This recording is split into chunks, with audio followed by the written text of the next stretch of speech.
Hello, folks. Welcome back to another edition of the ARK Daily Podcast. This is Wednesday, November 22nd, podcast number 387. Another hub day on board the ARK. Today, Brett Nordin is going to do a walkthrough of the white paper. There's still a few things that are going to be updated and tweaked, but we have already an almost finished white paper explaining the legacy NFTs. We'll get to that shortly. Again, today we don't have Coach Mistletoe. It's just Brett and myself here running the podcast today. Hope you're all having a wonderful week and looking forward to the days that are here ahead. Seeing some great action happening with the legacies NFTs. We're seeing folks top up, bring more BUSD, make sure that they take advantage of getting to their levels, as very shortly we're going to be migrating with new contracts over to Polygon. We're doing some transactions yesterday, folks.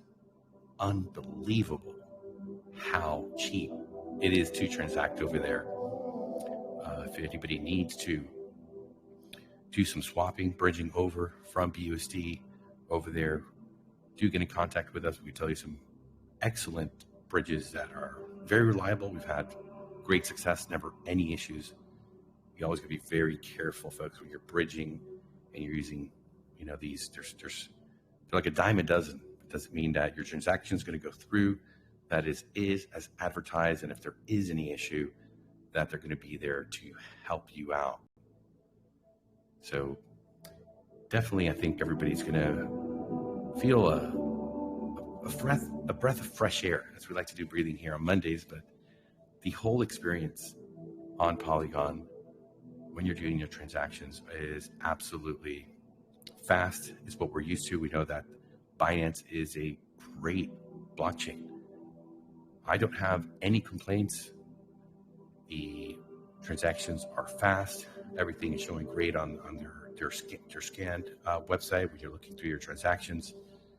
I think it's one of the reasons it's been so successful is just how reliable the chain's really been. You look at Solana, you look at some of these other new blockchains, and you realize that they're having issues, they're having downtimes. There's definitely a lot to be said, and I think we should all be grateful to Binance for being in the space. I mean, we know there's been heinous debacles that have gone down, but it's not the problem of the blockchain. And we do understand, it's been written on the wall that they don't want Binance to succeed. They want to make sure that they pick the winners, that they are the ones that are making sure, BlackRock I'm referring to, and Coinbase, that the little group that makes the decisions, that we're not sitting there, right? At least not now. You have to bend the knee. You have to do as they say if you want to be in business with them. And I think Mr. CZ has definitely had to make some choices. And from what it looks like from the research and what I've been able to uncover through time, is that he didn't want to play in their game. He didn't want to bend the knee. And it's unfortunate to see what's happening. But so far it seems he might not be going to jail. Let's see how that unfolds. And I am not sure if we're going to find the reliability of business at Binance without the man, because he's absolutely done a fantastic job of creating the exchange and the customer service and growing the business worldwide. You've got to give it to the man. He's done some amazing work. I think FTX was a carbon copy of what CZ has done with Binance. I think SBF was copying him.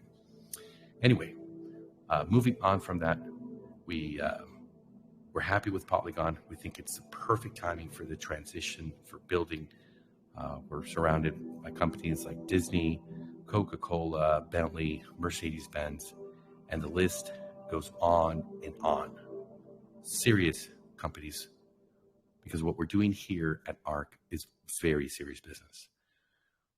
With that, I'm going to turn it over to Mr. Brett Nordin. How are you doing today, sir?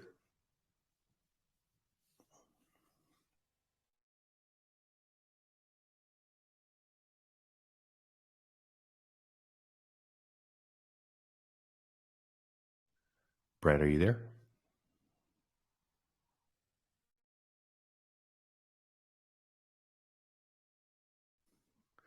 Brandon, can you hear me or anybody else? Loud and clear, sir. Okay, I think Brett. And can you see my screen also? I see the ARK logo. You see the ARK logo. Okay, maybe a call came in or something happened over there. I'll wait for Brett. Let's see, does anyone have a question or comment so far? Nope, I'm good. Me too. Let's wait and see here when he comes through, because we do want to. Let me see if I can actually set that up now while we wait for him to be able to come in. See if we can get the white paper. We're going to be posting a link in the secret DAO, as it's not completely ready for publishing to everyone. But at least we'll get a lot of... Did you say you're going to stream on Thanksgiving? Nope. No, sir. Tomorrow is Thanksgiving. That's right. At least in America. Okay. Not everywhere. We our banks work. Everything's going to be working here in Europe. At least on this one. Hold on a second. See if we can bring up the white paper. See if we get the right one.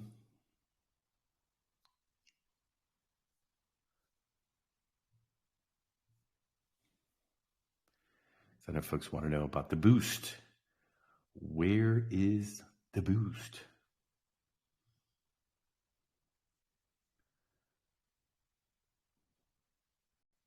Oh, it's kind of strange. Okay, there it is. We got it. At least we'll have that there queued up.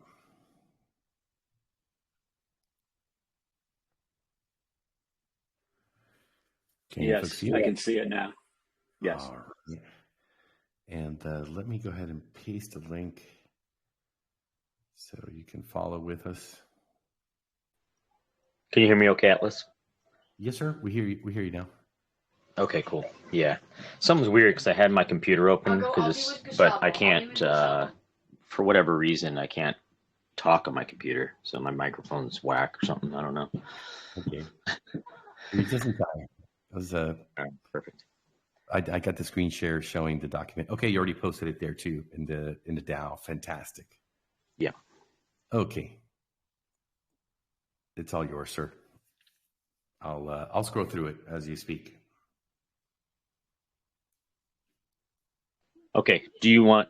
Did you start the recording yet, or no? Oh yeah, we've been recording. Okay. Sorry. Yeah, I couldn't hear anything that was happening, so I had to switch over. I was like, "What's going on?" All right. Yeah, I was just telling the folks how great and cheap and fast Polygon is. It's mind blowing. The aggressive, transaction. It's like 0.002 cents. It's insane. It's almost free. Yeah, I think it's going to have a nice little run. Wouldn't hurt to hold a little Matic, I think, during the next few years. I know that their tokenomics aren't wonderful, but I think they'll get that sorted out because they initially had a lot of incentives for the node operators or the validators, But yeah, as long as it's cheap and we're away from the Binance drama, I think that's what's important. So yeah, let's just kind of scroll through this. Yeah, I did post it in the secret DAO, so everybody's can take a look at it and go at a little slower pace. But basically, the top half of the page there is the overview of what the new legacy NFT is going to be once we make the new contracts live. It is the yield-generating asset that's 100% backed by real-world utility products, and we know what those products are. It's our banking products or on and off ramps, as well as any future banking products that come, and then also the privacy products. So that's our application of decentralized storage, password management, email, and I'm missing one more. Oh, the DVPN. Can't forget that one. Not a lot has changed otherwise, except for The network obviously is going over to Polygon. So we have now the need for gas on the Polygon network will be Matic instead of BNB that we're used to using now. So we'll have to update our wallets. When Alex makes the contracts go live, we'll get the NFTs automatically minted to our wallets, and we'll see the as long as we have the Polygon network available, we'll be able to see those NFTs in our wallet.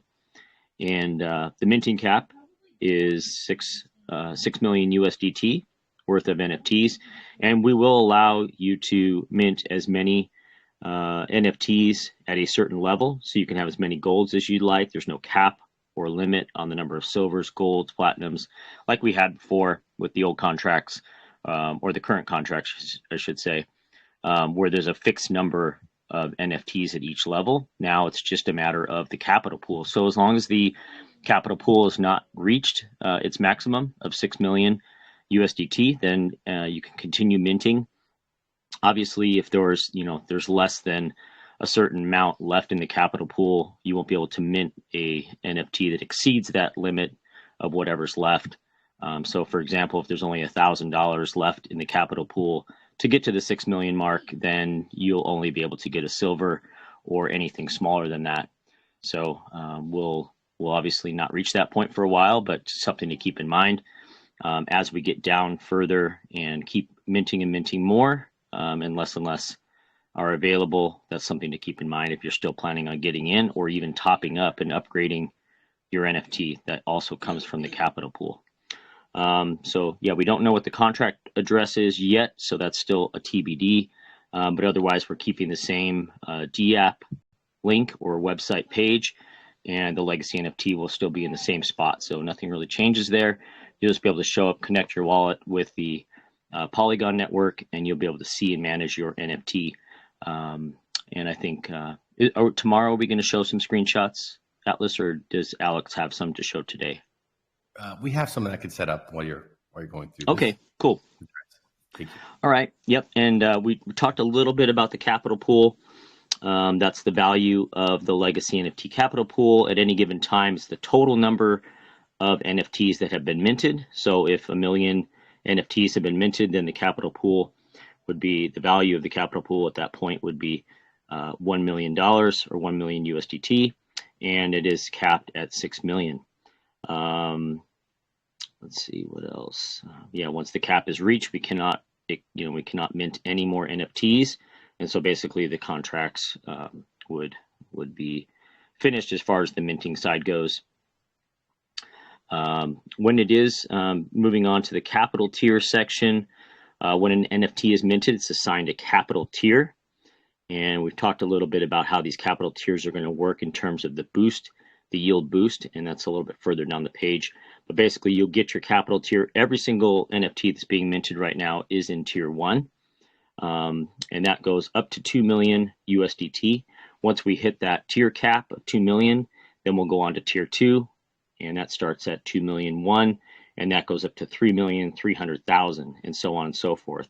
So as the capital pool fills and we mint more and more, we're going to go up this tier ladder up to tier 6, which is 5,500,001 to 6 million. So the tiers, the tier ranges keep getting smaller as we go up, and that's because the risk is really coming out of the project, and so as we get closer and closer to that $6 million mark, we will have been well on our way in terms of market adoption, have revenues coming in, and so there's much less risk in the project.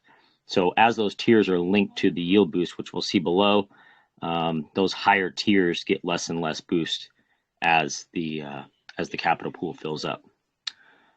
Minting an NFT is very similar to what we have today. Basically, connect your wallet with the Polygon network. You're going to use USDT instead of BUSD to go ahead and mint a legacy NFT. And once again, you'll have to pay in the Matic token for the transaction gas. And I did mention that while the capital pool is below the $6 million, there will be no limit to the number of NFTs that can be minted at each NFT level. So we don't care about the mix anymore. There can be all silvers for the minting, for example, We know that's not going to be the case, but if everybody just bought silvers, that would be fine. As soon as we hit the cap, we couldn't purchase anymore. And then also, to keep in mind, the higher level NFTs will own a greater share of the capital pool, and they'll also yield higher rewards, which makes sense. Higher the risk, the higher reward. And then we'll also see how that functions with the yield boost as well. Scrolling down a little bit more, once minted, NFTs can be transferred to another wallet with zero transfer tax. There is no limit to the number of NFTs you can have in a wallet. So I think we've all been kind of preparing with, if we have a multi-wallet strategy and we have multiple NFTs spread across multiple wallets, we can consolidate those all into one wallet. And then there's also a consolidation function where you can basically upgrade to a higher level NFT by using the value of those existing NFTs to mint a higher level. So we'll talk a little bit more about that. And this is the new feature that's really, I guess, the biggest change in terms of how the legacy NFTs will function and yield. It's called the yield boost. And the idea is that we want to reward early NFT minters who invest more capital. So taking on a bigger risk by getting in earlier in a larger position. And each NFT will get a yield boost factor. And that's assigned to the NFT at the time of the minting. So if you consolidate and get a higher level NFT, will also increase the boost potentially. Or if you upgrade your NFT to a higher level, it will also increase the boost potentially. I say potentially because the copper, tin, and bronze do not receive a yield boost, so you'll have to get to the silver level to start to see that additional yield boost applied to the NFT. Let's see. The yield boost factor encourages investors to mint early, locking in at the highest paying capital tier, and then upgrade their NFT to higher levels before the capital pool is depleted. So we've talked a little bit about how we want to design something that encourage people to DCA in and consistently upgrade their NFTs as time progresses and as the capital pool fills, and not just sort of buy one and then disappear for 6 to 12 months and then come back and go, oh, I didn't know about this this yield boost thing. So we want to make sure that people understand how this can really benefit your investment. If you do have already a legacy NFT, then you're locked in at that tier 1. That will never change as long as you keep upgrading that. The only thing that could happen is if you try to consolidate that at a later date with a higher level NFT. Let's say that you try to consolidate a tier 3 gold with a tier 1 silver or a multiple silvers and then add USDT to get to a platinum, for example. You would take on the tier 3 gold boost value versus the tier value of the gold versus the silver. So the highest level NFT that you're trying to consolidate will carry the tier value through to the newly minted NFTs. So just be careful that if you are going to consolidate later on, you're going to want to upgrade instead of consolidate if possible. But it is possible as long as you're still in the same, let's say that you have a silver, for example, and you want to buy a copper every week.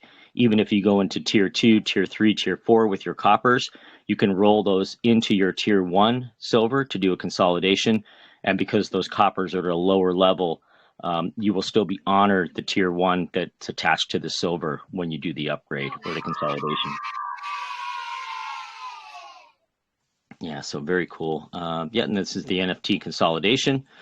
Consolidating multiple NFTs to higher NFT can result in a higher yield boost. Minimum of 2 NFTs are required to consolidate into a higher level NFT. And that's really what differentiates consolidation versus upgrading. You have to have at least 2 NFTs to do the consolidation function. It also is a little different in terms of the contract side.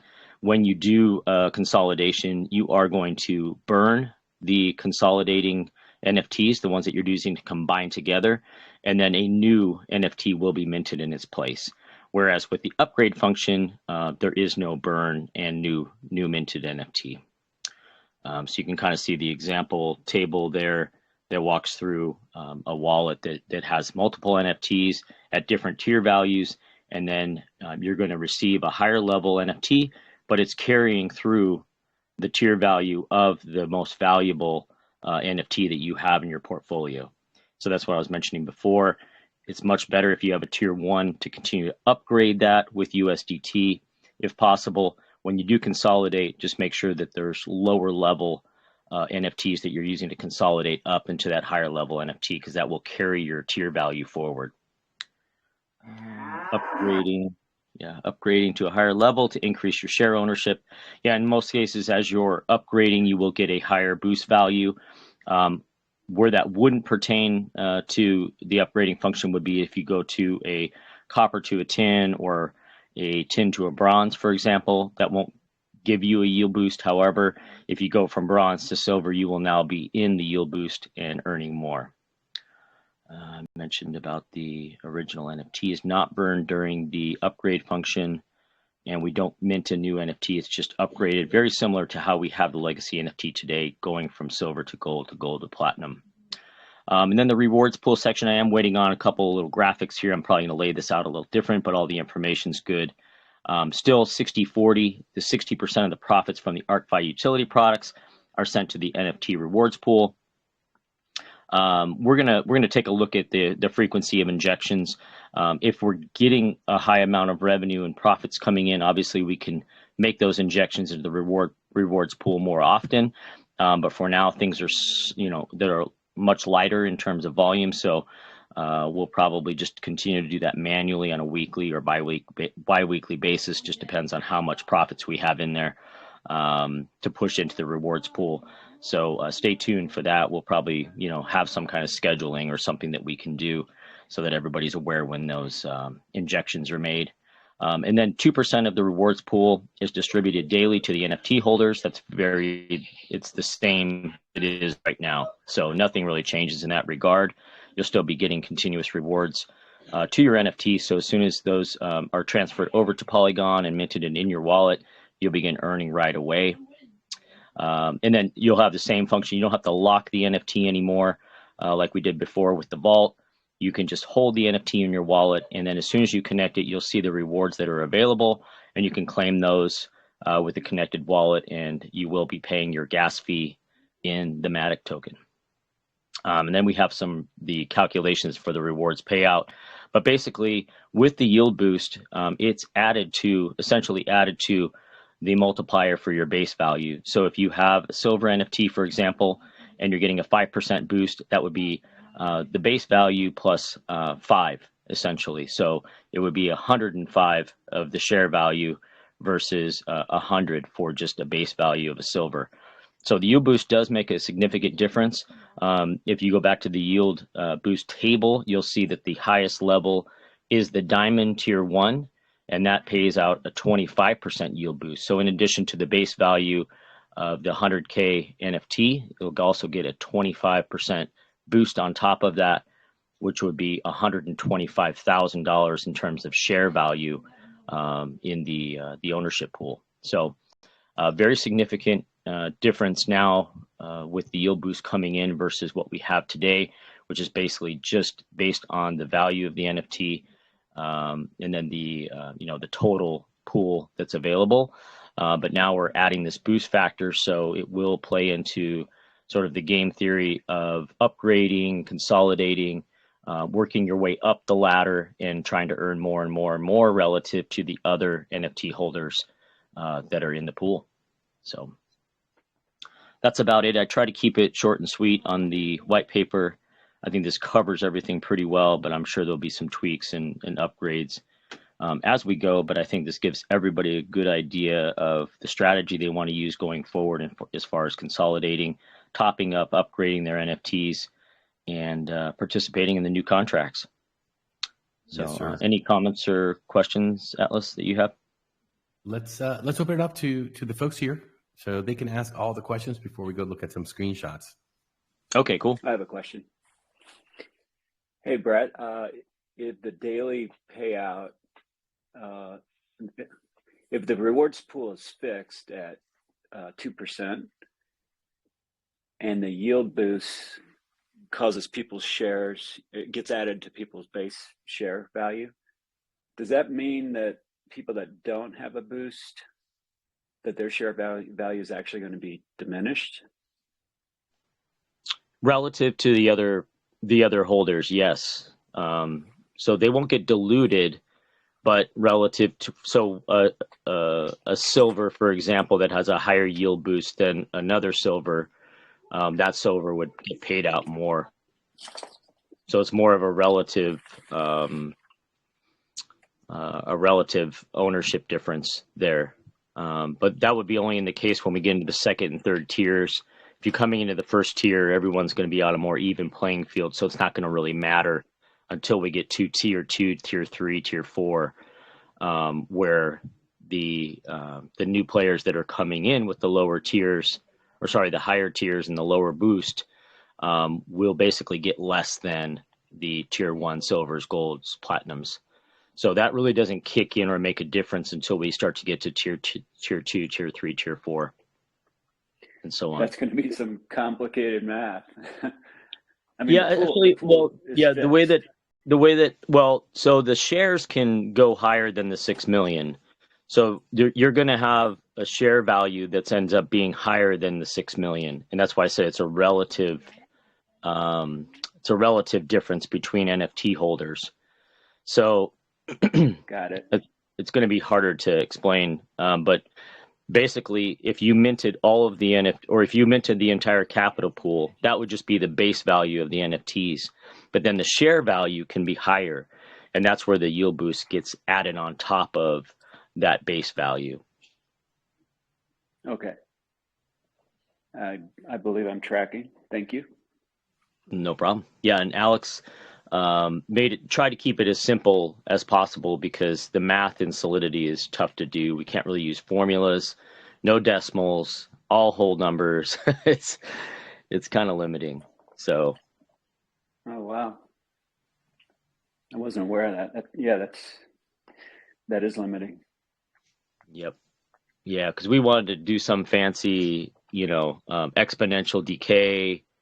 I ended up just having basically I had to come up with these tiers and these ranges and make the ranges tighter as time goes on, and the boost values diminish over time, so that there is an exponential factor to it, but it's not a complete curve. It's more of a step function. Got it. Thank you. Let's get this crypto. So everyone that's already in is well taken care of. They've got the first tier, which is where you want to be. And of course, as you add through the different stages, you're going to be able to lock in the great boost from being here early, because we understand there's a lot of new investors that need to come into here to make things work. Who's next? Who has a question regarding the new system? I know it's a little bit complex. Once you understand it, it does make a lot of sense, and I think it creates quite a lot of FOMO as folks understand that they got a great opportunity here compared to those that will be coming later. So who's next?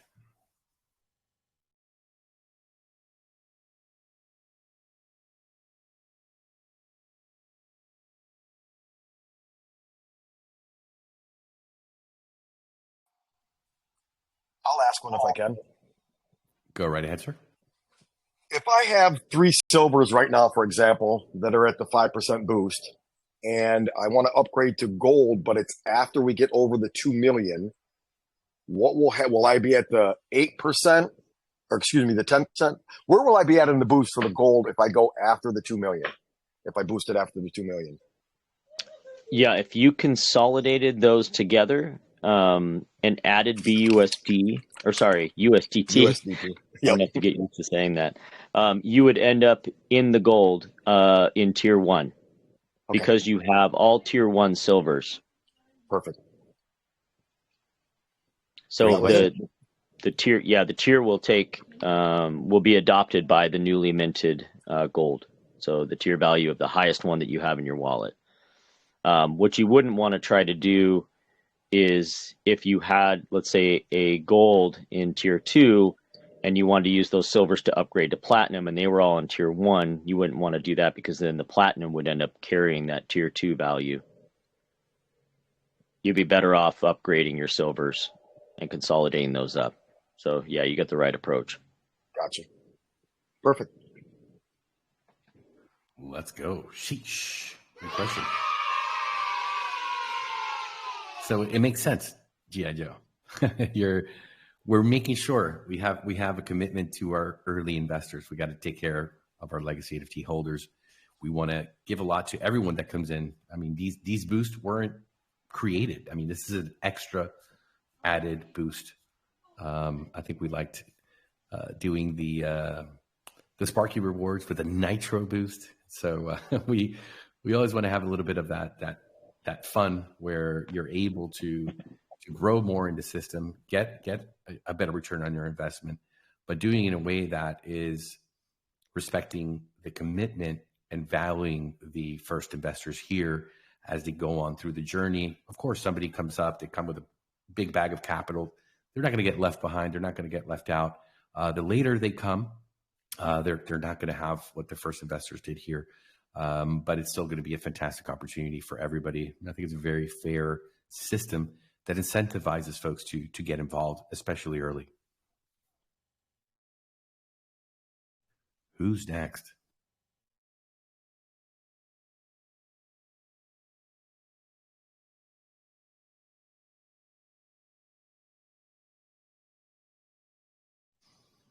Everybody's doing their math. I'll ask one.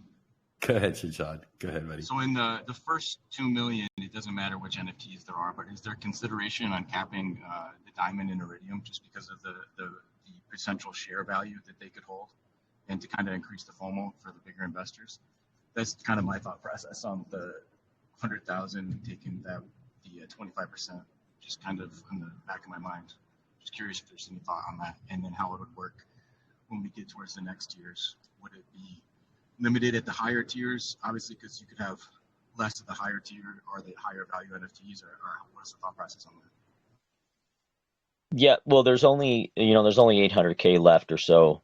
So I would be excited if someone came in with 800 or eight diamonds at this point. Probably not likely. But we have some room left, but it's not much. So all of the initial minting that's happened so far gives us a huge diversity pool already. So I'm not too concerned. But again, it's a relative share boost. And so until we get to those tier 2, tier 3, tier 4, that added value that they're receiving isn't as impactful, until we get to those later tiers. And we have the mix sort of already there. So I'm not sure if it's going to, cause any issues, but I don't think it will, just because we already have a diverse set of NFTs in place, and we don't have much left in tier 1 for someone to come in big or heavy like that and sort of take over the rest of the pool. I think we'll probably end up somewhere around 1.2 million or so after we get through this migration and transition to Polygon.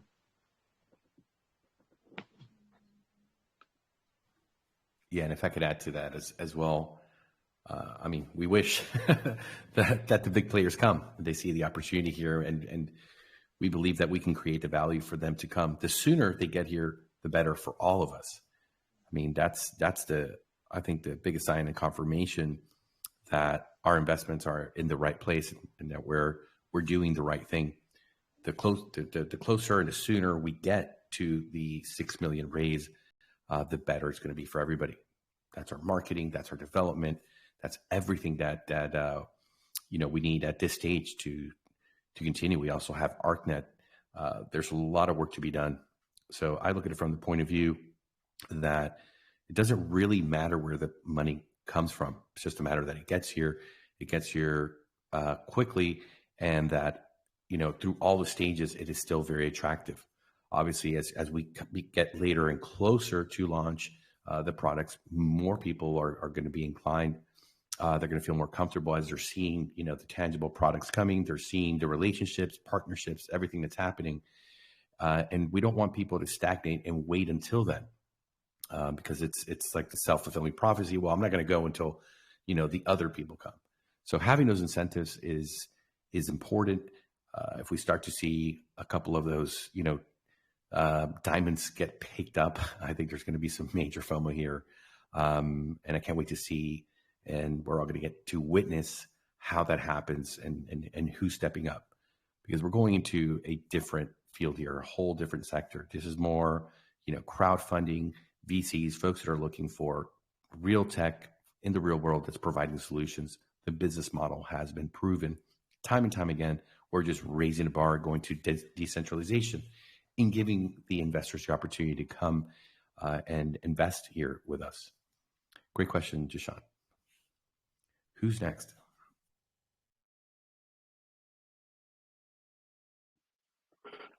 Hey, Brett. I know you mentioned you had some additional graphics that are going to be coming. Are you going to be putting a graphic of like a table of the pool ownership shares per NFT?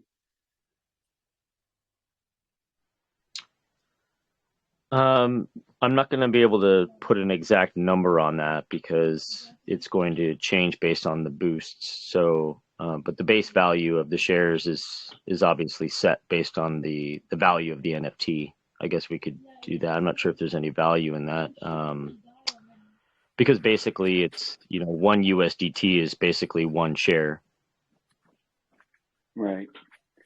So it's all proportional, but yeah, I guess it would be tough since we don't know how many of each NFT type is going to be minted. Correct.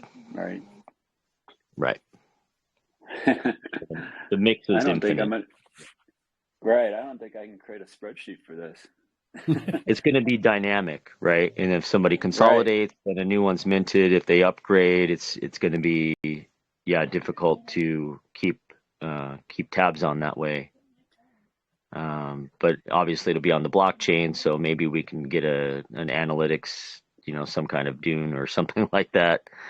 But Alex has a lot of features that are going to be added to the dApp, so we can track a lot of this stuff as well. It's a living, breathing thing, because when the consolidation happens, the consolidated NFTs are burned, and then you get the issuance of the new one. So it's a very different spin on what we're used to as far as the supply, right? Here, it's not about the supply of NFTs. It's the measures, the supply of cash that's coming in, and how it's getting boosted and spread out.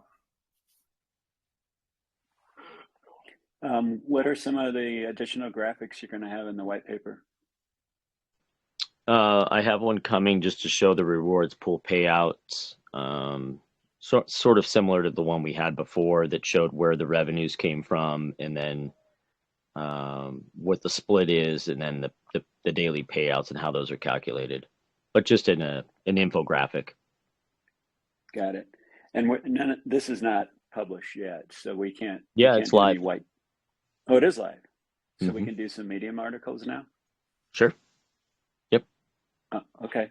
Cool. Yep. I might change a little bit of the formatting of some things if people have some feedback or some things aren't clear. Obviously we'll update things or upgrade them, but otherwise the content's solid.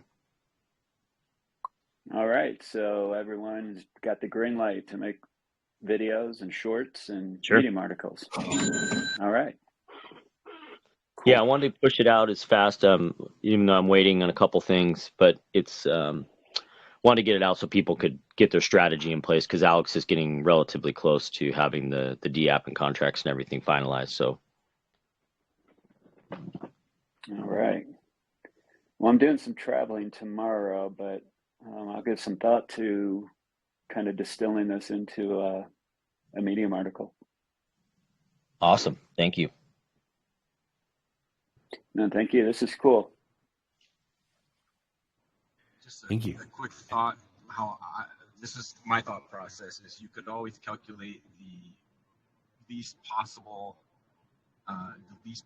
scenario if you had like the max amount for the shared number of NFTs. If you know what I'm talking about, Catalyst. So like your share of the pool would be no less than, and that would be like a worst case scenario. Like that's how I do most of my strategizing around. Yeah, I understand what you're saying. That's a good idea. All right. We have some screenshots to show you guys. Are we ready? I think that's it. We can discuss further. Yes, sir. In the Q&A portion of the podcast as soon as we finish here the recording. So let's go ahead and pull that up.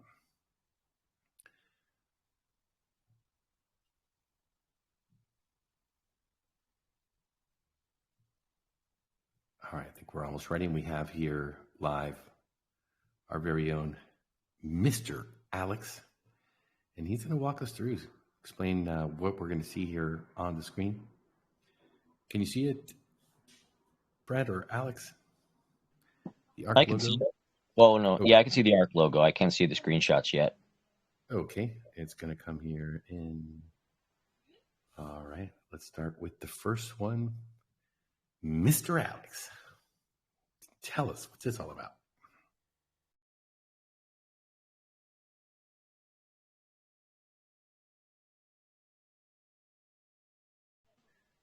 Paging Mr. Alex. I think I know what it is. If you.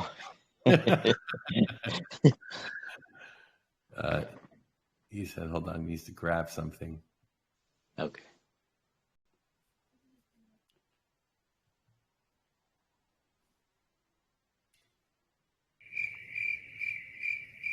They had elections over in the Netherlands today. So Okay. the exit poll is coming out. I'm excited, looking forward to that. Did the angry farmers show up? Good question. I didn't ask him that today, but I know, Shovels and pitchforks. No more tractors. Took all the tractors away. Yes, sir. All right. Well, he might be grabbing a beer or something else. Let's go ahead and you want to explain it, Mr. Brett? Yes, this is the new homepage of the dApp. And so when you go to app.arkfi.io, before we had our home screen, with the liquidity and the price of the token and all that stuff. So that's going to be going away. So this is going to be the new home screen for the dApp. So very clean, simple, shows you your balance. So if you have a connected wallet, it will show what your basically your holdings are, your portfolio of holdings of NFTs, and then it gives you a couple options there. I can't fully read.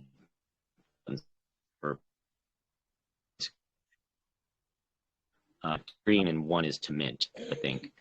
Or no, wait, was one claim rewards? Can't see.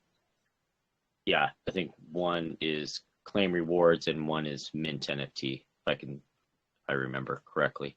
Is that right? It says on the left, Legacy NFT menu. Yeah, that's. So you want to see the claim rewards and mint NFT. Yep. Okay. Yep. And so if you claim rewards, basically a pop-up screen will come up, and then you'll be able to claim right from the home page. So you won't have to go to the Legacy NFT page as long as your wallet's connected. You'll be able to claim your rewards from a pop-up screen that comes up. So very cool. I like that additional feature that Alex made. So sort of a shortcut to quickly claim your rewards. You don't have to go back to areas of the dApp to find it. If you do go to the mint NFT, basically it goes to the Legacy NFT page where you can see all the available Legacy NFTs. Then you can mint, upgrade, consolidate. That's it's on the homepage. It actually opens up a pop-up where you can mint it directly, and if you click on the NFT page, then it shows all the details, and you can mint there as well. Of course, he's back. Just for convenience. Alex, go ahead. Shoot the questions. I just tuned in. No, we just showed the first slide, the really cool opening, right? And Brett was explaining a bit about it. Yeah, basically shows the value of all your NFTs plus their boost ratio, your lifetime worth of rewards, and the mint credit that's in your account. That's all combined into the value at the top. Yes, sir. That's a big player right there. 16 NFTs. Sheesh. All right. Yes, there are a few testing NFTs in there called Unobtainium, worth $1 million apiece. Let's go. Nice work, man. Okay, now we go here, and this is the Mint NFT. I mean, it's pretty, really nice. You got a nice little drop-down menu. You want to talk about it a little bit, Mr. Alex? Yeah, that's the pop-up on the homepage for minting an NFT. Basically shows your USDT balance, your mint credit, the boost you're gonna get with the NFT you selected, then the price, what's gonna get removed from it by the credit, and then the total that you still have to pay for it. Fantastic. Let's go to the next one. Well, that's pretty simple. It's too bad it's on 0 at the moment, but that's just available rewards. Then you can hit the claim button and it shows a nice fancy progress bar while you do the transaction and a verification once you're done. That's the let's get this crypto button. Oh yeah, let's get this crypto.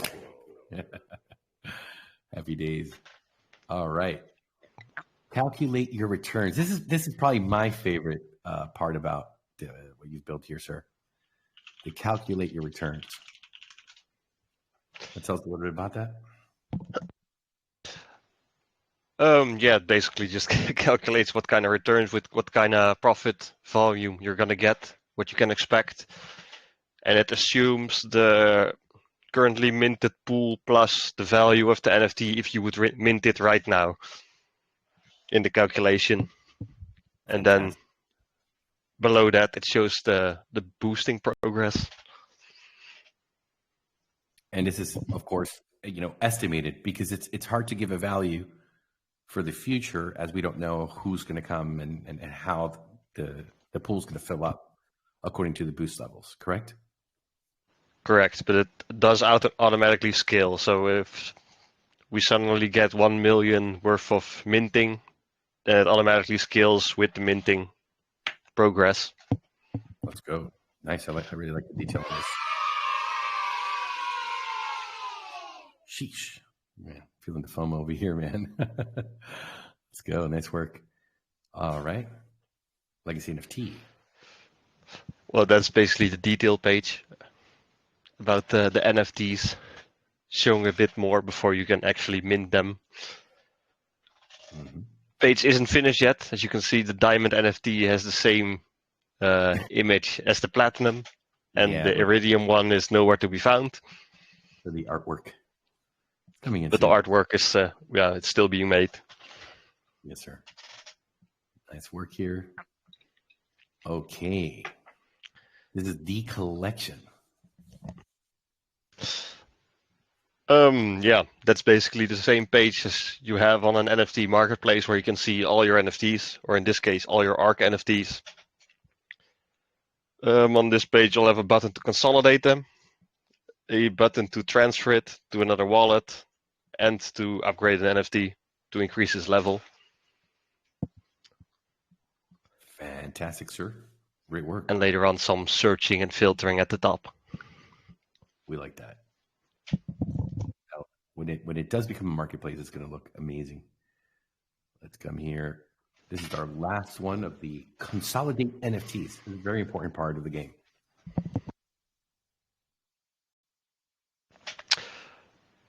Yeah, well, let's say you have 4 silvers.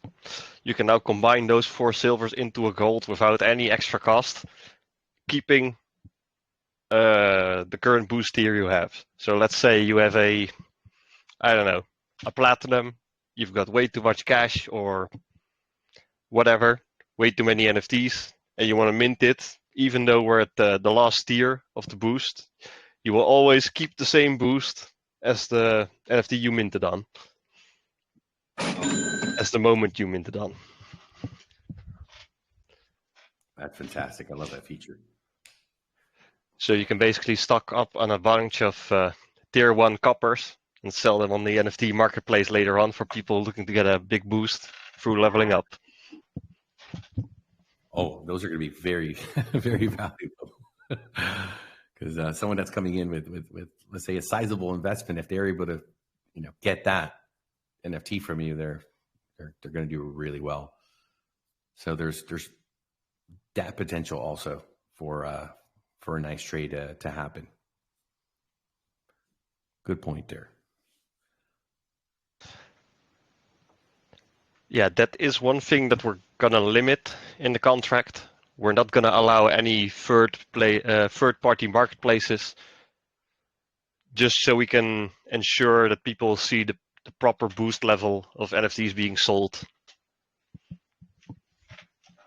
Yeah, we want to keep things here in-house. And to avoid other parties getting the funds instead of the ARK ecosystem, of course. Yes, sir. Fantastic. Brett, do you want to add anything to this? No, I love everything that Alex is churning out. He truly understands how this is all going to work and function, and so he's doing great work. I love this stuff. Yeah, and that new consolidation, I know that was tricky for him to figure out, but I think that layout's very intuitive, very clean, simple. You just click on the NFTs that you want to consolidate, and then you hit the consolidate button. Obviously, if you're not reaching the target tier or the next level up, you're going to have to add potentially some BUS or some USDT. But yeah, it's amazing. Great work, Alex. Great work. Sheesh.